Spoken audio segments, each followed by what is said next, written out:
মেয়ে আরেক ছেলেরে নিয়ে ফষ্টি নষ্টি করে, লোকের কথা বিশ্বাস করে, বাসায় যে মেয়ের চুলের মধ্যে ধরে মাইর, আইজো মার কাইলো মাইর, এরকম হইতে পারে না?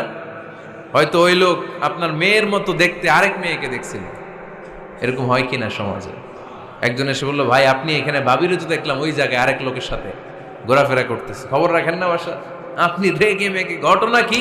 আমার খেয়ে আমার পরে আরেকজনের সাথে, যে এই বাড়িতে যে মাইর, কোনো কথা নেই। দেখবেন যে ছোট্ট মারামারি থেকে এই ঘটনা অনেক সময় বিচ্ছেদ বা ডিভোর্স পর্যন্ত গড়ায়, ঠিক কিনা?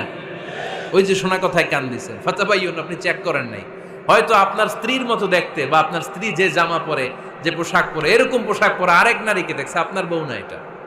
আপনার মেয়ের ব্যাপারে যে তথ্য দিয়েছে এটা সঠিক নয়, সে আপনার মেয়ের মতো আরেকটা মেয়েকে দেখেছে, এসে আপনার কাছে বলে দিছে, আপনিও বিশ্বাস করছেন। ভেজাল আছে না নাই?